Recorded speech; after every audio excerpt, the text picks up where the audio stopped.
Johnny master ప్రస్తుతం లైంగిక ఆరోపణలు ఎదుర్కొంటున్నాడు.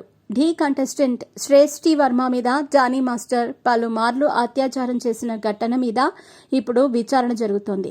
అవుట్డోర్ షూటింగ్లకు వెళ్లినప్పుడు నార్సింగ్లోని తన నివాసంలో పలుమార్లు బెదిరించి అత్యాచారం చేశాడని జానీ మాస్టర్ మీద శ్రేష్ఠి ఫిర్యాదు చేసిన సంగతి తెలిసింది. ఈ క్రమంలో జానీ మాస్టర్ ఆకృత్యాలన్నీ కూడా ఎఫ్ఐఆర్లో పేర్కొంది. క్యారవాన్లో కూడా వదిలిపెట్టేవాడు కాదని, చాలాసార్లు లైంగికంగా వేధించాడని, కొట్టేవాడని, ఒప్పుకోకపోతే సెట్స్ మీదే బూతులు తిట్టేవాడని, అభ్యంతరకరంగా తాకేవాడంటూ ఇలా ఆరోపణలు చేసింది. దీనిపై జానీ మాస్టర్ ఇంతవరకు స్పందించలేదు. దీంతో జానీ మాస్టర్ వ్యవహారం గురించి అందరూ మాట్లాడుకుంటున్నారు. జానీ మాస్టర్ ఎదుర్కొంటున్న ఈ ఆరోపణల కారణంగా పార్టీకి దూరంగా ఉండాల్సిందని జనసేన అధిష్టానం ఆదేశించింది.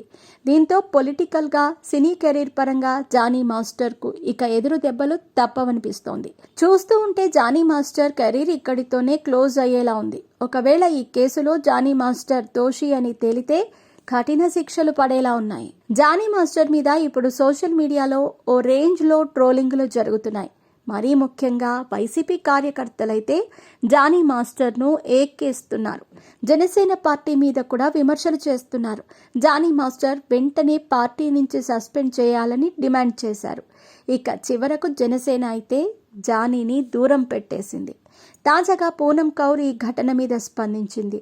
జానీ మాస్టర్ అని పిలవాల్సిన పని లేదు, మాస్టర్ అనే పదానికి ఎంతో విలువ ఉంటుందని ట్వీట్ వేసింది. దీంతో పూనం కౌర్ ట్వీట్ వైరల్ కాసాగింది.